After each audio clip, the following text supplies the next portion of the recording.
हमारे YouTube channel अध्ययन विज्ञान में। हम बात कर रहे हैं सीबीएसई क्लास 10th बायोलॉजी के चैप्टर लाइफ प्रोसेस पे, और ये लाइफ प्रोसेस का हमारा 7वां लेक्चर है।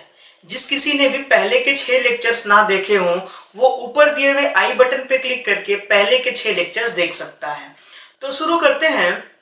हम लोग लास्ट लेक्चर में एलिमेंट्री कैनाल पे बात कर चुके थे।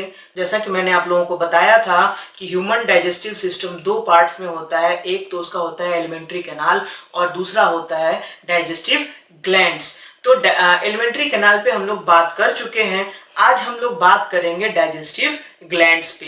डाइजेस्टिव ग्लैंड्स जो होते हैं वो 3 तरह के होते हैं। ह्यूमन बॉडी में जो डाइजेस्टिव ग्लैंड्स होते हैं वो 3 तरीके के होते हैं। कौन कौन? सैलिवरी ग्लैंड, उसके बाद पैनक्रियाज और उसके बाद क्या था? लीवर। ठीक है, तो इन तीनों ग्लैंड्स के बारे में हम लोग बारी बारी से पढ़ते हैं। ठीक, तो शुरू करते हैं। सबसे पहले हम लोग बात करेंगे सैलिवरी ग्लैंड पे। शुरू करते हैं। जैसे डाइजेस्टिव ग्लैंड जो है वो कितने तरीके का होता है? 3 तरीके का होता है। सैलिवरी ग्लैंड, पैनक्रियाज और लीवर। ठीक, सैलिवरी ग्लैंड कहाँ होता है? सैलिवरी ग्लैंड हमारे माउथ में होता है, जिसको हम लोग बकल कैविटी कहते हैं। तो माउथ कैविटी ये हमारे माउथ के अंदर पाया जाता है। ठीक है, इसका काम क्या होता है? इसका काम होता है कि ये क्या करता है, फूड में जो फूड हम खा रहे हैं उस फूड को लुब्रिकेट करता है। साथ के साथ फूड में जितने भी बैक्टीरिया या जर्म्स प्रेजेंट हैं उन जर्म्स को मार देता है। ठीक है, साथ ही साथ यहाँ पे स्टार्च का डाइजेशन भी होता है। डाइजेशन ऑफ स्टार्च कहाँ होता है? माउथ में स्टार्च का डाइजेशन होता है। ठीक है, तो देखते हैं इसके बारे में क्या है। सबसे पहले मैंने क्या बताया कि सैलिवरी ग्लैंड कहाँ होता है? तो सैलिवरी ग्लैंड बकल कैविटी में होता है। कहाँ होता है ये होता है बकल कैविटी में। ठीक है, उसके बाद सैलिवरी ग्लैंड जो सिक्रेट करता है, तो सैलिवरी ग्लैंड क्या सिक्रेट करता है? सलाइवा सिक्रेट करता है। ठीक है, सैलिवरी ग्लैंड क्या सिक्रेट करता है? सलाइवा सिक्रेट करता है। ठीक, अब सलाइवा के 2 पार्ट्स। ठीक है, सलाइवा में जो हमारा सलाइवा होता है उस सलाइवा में 99% वाटर होता है। ठीक है, कितना? 99% वाटर होता है। 1% में होते हैं एंजाइम्स। ठीक है, इन एंजाइम्स में भी 2 एंजाइम्स होते हैं, एक पटाइलिन एंजाइम और दूसरा लाइसोजाइम। ठीक है, पटाइलिन एंजाइम क्या करता है कि ये स्टार्च का डाइजेशन करता है और लाइसोजाइम क्या करता है? ये जर्म्स को मारता है। ठीक है, तो मैंने क्या क्या बताया? सैलिवरी ग्लैंड क्या सिक्रेट करेगा? सलाइवा सिक्रेट करता है। सलाइवा में 99% वाटर होता है और 1% इसमें एंजाइम्स होते हैं, और इन एंजाइम्स में इस एंजाइम में 2 एंजाइम्स होते हैं, एक पटाइलिन एंजाइम और दूसरा लाइसोजाइम। पटाइलिन एंजाइम क्या करता है? तो ये स्टार्च का डाइजेशन करता है, और लाइसोजाइम क्या करता है? तो ये जर्म्स को मारता है। ठीक है, समझ में आ गया? तो आप लोगों को ज्यादा याद नहीं रखना, सिंपल इतना याद रखना है कि सैलिवरी ग्लैंड का फंक्शन क्या है। तो सैलिवरी ग्लैंड का फंक्शन क्या हो जाएगा? Digestion of starch and killing of germs. ठीक है, जर्म्स को किल करना। ठीक, फूड से जर्म्स को किल करना। ठीक है, ये 2 फंक्शन हुए। एक और था क्या? फूड को लुब्रिकेट कर देता है। ठीक, समझ में आ गया? तो ये है हमारा सैलिवरी ग्लैंड। इसके बाद हम लोग पढ़ेंगे पैनक्रियाज के बारे में।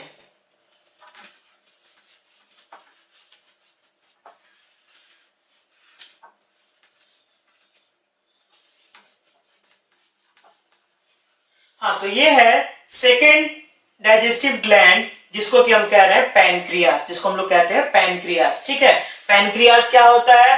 पैनक्रियाज सबसे पहले तो सेकेंड लार्जेस्ट ग्लैंड होता है। हमारे बॉडी में जितने भी ग्लैंड्स हैं उनमें सेकेंड लार्जेस्ट ग्लैंड कौन सा है? तो पैनक्रियाज है। ठीक है, पैनक्रियाज के बारे में जानते हैं। सबसे पहले तो पैनक्रियाज एक चीज जान लो कि पैनक्रियाज इंडोक्राइन और एक्सोक्राइन दोनों ग्लैंड है। ठीक है, एंडोक्राइन ग्लैंड और एक्सोक्राइन ग्लैंड। अब टर्म आता है हमारा इंडोक्राइन और एक्सोक्राइन। ठीक है, एक्सोक्राइन वैसे ग्लैंड्स को कहते हैं एक्सोक्राइन ग्लैंड्स जिन ग्लैंड्स का सिक्रेशन सीधे टारगेट साइट पे पहुंचता है डायरेक्टली, उनको किसी मीडियम का जरूरत नहीं होता है। ठीक है, वो डायरेक्टली टारगेट साइट तक अपना सिक्रेशन पहुंचा पाते हैं, उनको हम लोग कहते हैं एक्सोक्राइन ग्लैंड्स। ठीक है, एक्सोक्राइन ग्लैंड्स वैसे ग्लैंड सीधा टारगेट साइट पे अपना सिक्रेशन पहुंचा सके, जैसे सैलिवरी ग्लैंड। ठीक है, सैलिवरी ग्लैंड को सलाइवा हमारे माउथ कैविटी में छोड़ना होता है, सिक्रेट करना होता है। ठीक है, तो उसको किसी मीडियम की जरूरत नहीं होती है, वो माउथ में ही है, माउथ से सीधा सिक्रेशन टारगेट साइट तक पहुंच जाता है, किसी मीडियम की जरूरत नहीं है। ठीक है, तो वैसे ग्लैंड्स जिनका सिक्रेशन सीधे टारगेट साइट पे बिना किसी मीडियम के हेल्प के पहुंचता है, उन ग्लैंड्स को हम क्या कहते हैं? एक्सोक्राइन ग्लैंड्स कहते हैं। एंडोक्राइन ग्लैंड्स वैसे ग्लैंड्स जिनको किसी मीडियम की जरूरत होती है, जिनको अपने सिक्रेशन को टारगेट साइट तक पहुंचाने के लिए किसी मीडियम की जरूरत होती है, उन ग्लैंड्स को हम कहते हैं क्या? उन ग्लैंड्स को हम कहते हैं एंडोक्राइन ग्लैंड्स, जैसे पिट्यूटरी ग्लैंड, थायराइड ग्लैंड। ठीक है, तो ये सब क्या है? ये सब है हमारे एंडोक्राइन ग्लैंड्स। इनका सिक्रेशन ब्लड के हेल्प से पूरे बॉडी में जहां जरूरत होता है वहां जाता है। ठीक है, तो एंडोक्राइन ग्लैंड जिनको मीडियम की जरूरत होती है और एक्सोक्राइन ग्लैंड जिनको मीडियम की जरूरत नहीं होती है। खैर, ये ग्लैंड्स का जो टॉपिक है ये कंट्रोल एंड कोऑर्डिनेशन वाले चैप्टर में डिटेल में पढ़ना है। तो फिलहाल इतना जान लो कि एंडोक्राइन ग्लैंड्स जिनको किसी मीडियम की जरूरत होती है, एक्सोक्राइन ग्लैंड्स जिनको किसी मीडियम की जरूरत नहीं होती है। ठीक है, तो पैनक्रियाज जो है ये दोनों एंडोक्राइन और एक्सोक्राइन दोनों ग्लैंड होता है। ठीक है, एंडोक्राइन ग्लैंड के तौर पे ये क्या सिक्रेट करता है? ये इंसुलिन और ग्लूकागॉन सिक्रेट करते हैं, जो हमारे बॉडी में शुगर लेवल को मेंटेन करता है। ठीक है, अगर इंसुलिन का सिक्रेशन नहीं हुआ या कम हुआ तो ब्लड शुगर लेवल क्या होता है? इंक्रीज हो जाता है। ठीक है, तो इनमें क्या इंसुलिन एंडोक्राइन ग्लैंड के तौर पे इनमें हार्मोन्स, इंसुलिन हार्मोन और ग्लूकागॉन हार्मोन सिक्रेट होता है, जो क्या करता है? जो कि ब्लड शुगर लेवल को मेंटेन करता है। ठीक है, वहीं एज अ एक्सोक्राइन ग्लैंड ये पैनक्रियाटिक जूस सिक्रेट करते हैं। ठीक है, तो पहला पॉइंट भी मैंने वही लिखा है, secretes pancreatic juice as exocrine gland. ठीक है, एक्सोक्राइन ग्लैंड के फॉर्म में ये क्या करते हैं? ये पैनक्रियाटिक जूस सिक्रेट करते हैं और हार्मोन सिक्रेट करते हैं, इंसुलिन और ग्लूकागॉन, एंडोक्राइन ग्लैंड के फॉर्म में। ठीक है, तो समझ में आ गया एक्सोक्राइन और एंडोक्राइन। एक्सोक्राइन में मीडियम की जरूरत नहीं हो, तो एक्सोक्राइन में ये क्या सिक्रेट करते हैं? एक्सोक्राइन में ये पैनक्रियाटिक जूस सिक्रेट करते हैं और एंडोक्राइन में ये क्या करते हैं? एंडोक्राइन में ये इंसुलिन और ग्लूकागॉन हार्मोन सिक्रेट करते हैं। ठीक, समझ में आ गया। सेकेंड पॉइंट, हमें फिलहाल एक्सोक्राइन के बारे में जानना है, बिकॉज डाइजेशन में यही पैनक्रियाटिक जूस का ही यूज होता है। इस एंडोक्राइन ग्लैंड के बारे में हमें अभी नहीं जानना है। ठीक है, तो पैनक्रियाटिक जूस जो होता है, पैनक्रियाटिक जूस में एंजाइम्स होते हैं। ठीक है, 3 एंजाइम्स होते हैं। कौन कौन? एमाइलेज, ट्रिप्सिन और लाइपेज। ठीक है, 3 एंजाइम्स होते हैं पैनक्रियाटिक जूस में। इसमें एमाइलेज जो होता है इसका काम क्या होता है? Digestion of carbohydrate. ध्यान देते चलना। ट्रिप्सिन का काम क्या होता है? Digestion of protein. लाइपेज का काम क्या होता है? Digestion of fats and fatty acids. ठीक है, तो पैनक्रियाटिक जूस में कौन कौन एंजाइम्स पाए जाते हैं? तो 3 एंजाइम्स, एमाइलेज, ट्रिप्सिन और लाइपेज। एमाइलेज का काम क्या है? Digestion of carbohydrate. ट्रिप्सिन का काम क्या है? Digestion of protein. और लाइपेज का काम क्या है? Digestion of fat. समझ में आ गया।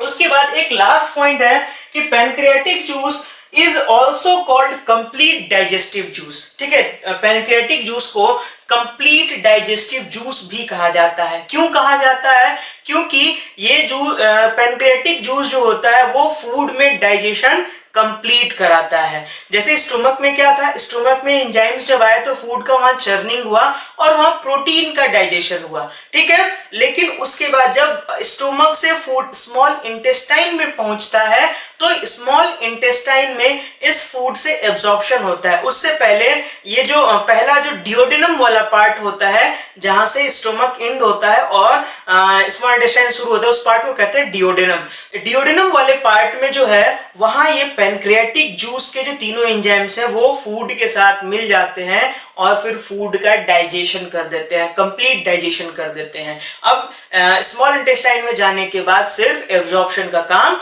बचता है। ठीक है, तो इसीलिए हम पैनक्रियाटिक जूस को क्या कहते हैं, कंप्लीट डाइजेस्टिव जूस भी कहते हैं। सिंपल, पैनक्रियाटिक जूस का काम क्या है, यह डाइजेशन में हेल्प करता है। ठीक है, क्या क्या करता है, digestion of carbohydrate, digestion of protein, digestion of fat. ठीक है, इसमें एमाइलेज क्या कर रहा था, डाइजेशन ऑफ कार्बोहाइड्रेट, ट्रिप्सिन क्या कर रहा था, डाइजेशन ऑफ प्रोटीन, उसके बाद लाइपेज क्या कर रहा था, डाइजेशन ऑफ फैट। ठीक, समझ में आ गया। इसके बाद हम लोग को थर्ड ग्लैंड पढ़ना है जो है लीवर।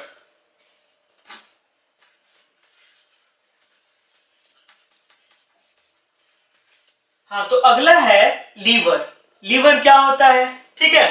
तो लीवर, सबसे पहले तो मैंने जैसा बताया था पैनक्रियास के बारे में कि पैनक्रियास सेकेंड लार्जेस्ट ग्लैंड है, उसी तरह लीवर जो होता है वो ह्यूमन बॉडी में लार्जेस्ट ग्लैंड होता है।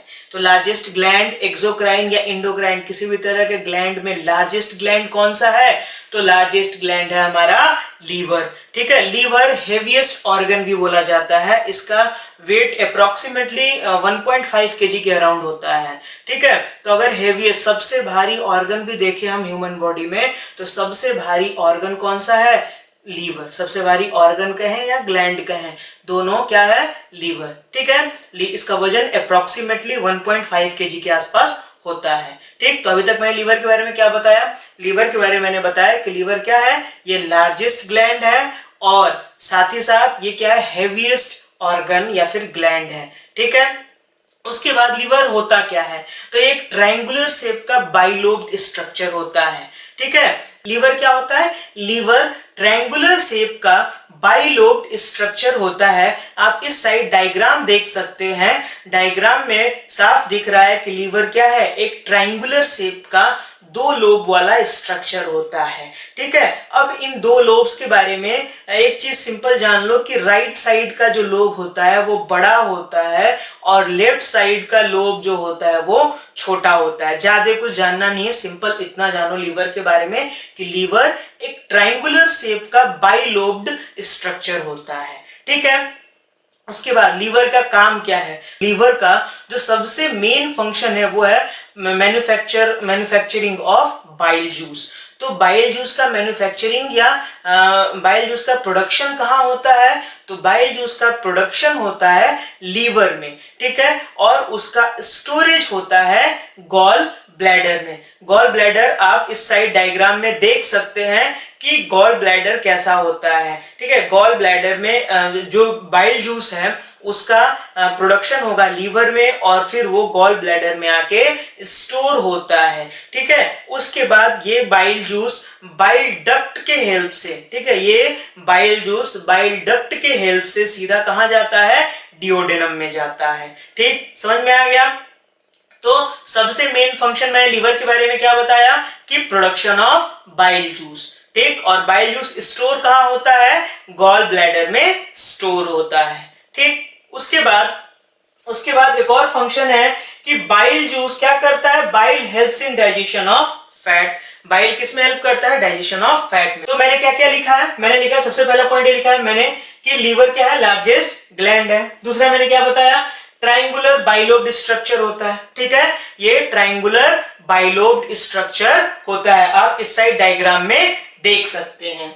उसके बाद it manufactures bile which is stored in gall bladder. ठीक है, ये क्या करता है, manufactures bile stored in gall bladder. ठीक है, क्या करता है लीवर, मैंने बताया कि लीवर क्या करता है, बाइल जूस का मैन्युफैक्चरिंग करता है जो कि कहां स्टोर होता है, गॉल ब्लैडर में स्टोर होता है। उसके बाद एक और काम है, ये किसमें हेल्प करता है, डाइजेशन ऑफ फैट में। ठीक है, उसके बाद bile also helps in digestion of protein, digestion of protein में भी हेल्प करता है। उसके बाद विटामिन और मिनरल्स का स्टोरेज भी यहाँ पर होता है।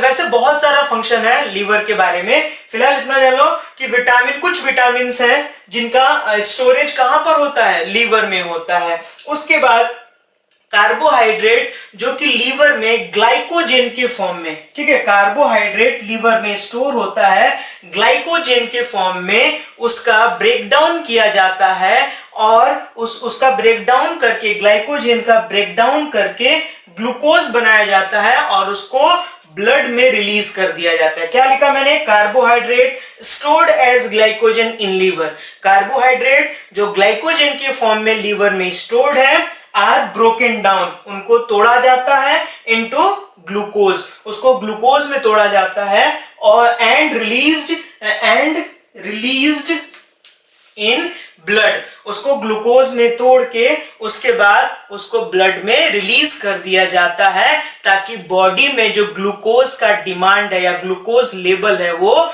मेंटेन रह सके। ठीक है, क्या हुआ लीवर के बारे में मैंने क्या बताया? सबसे पहले मैंने बताया कि ये क्या है, ये लार्जेस्ट ग्लैंड है। लार्जेस्ट ग्लैंड के साथ साथ मैंने क्या बताया था कि ये हेवीएस्ट ऑर्गन या ग्लैंड भी है। इसका वेट अप्रोक्सीमेटली 1.5 kg के अराउंड 1.5 kg के अराउंड होता है। उसके बाद मैंने क्या बताया कि लीवर जो होता है वो ट्रायंगुलर शेप का बाइलोब्ड स्ट्रक्चर होता है। बाइलोब्ड कहने का मतलब 2 लोब वाला स्ट्रक्चर होता है। ठीक है, डायग्राम में आप लोग देख सकते हैं। तो लीवर क्या होता है? बाइलोब्ड स्ट्रक्चर होता है। उसके बाद मैंने बताया कि इसमें बाइल जूस का प्रोडक्शन होता है, बाइल जूस का प्रोडक्शन होता है और बाइल जूस प्रोड्यूस होने के बाद कहां पर इसका स्टोरेज होता है? इसका स्टोरेज होता है गॉल ब्लैडर में। ठीक है, उसके बाद मैंने बताया कि ये digestion of protein, digestion of fat में भी हेल्प करता है। यहाँ पर विटामिन और मिनरल का स्टोरेज भी होता है। उसके बाद एक लास्ट पॉइंट मैंने बताया कि कार्बोहाइड्रेट जो कि लीवर में स्टोर्ड होता है ग्लाइकोजन के फॉर्म में, उसका ब्रेकडाउन किया जाता है ग्लूकोज के फॉर्म में और उसको ब्लड में मिक्स कर दिया जाता है ताकि बॉडी में ग्लूकोज लेवल मेंटेन रह सके।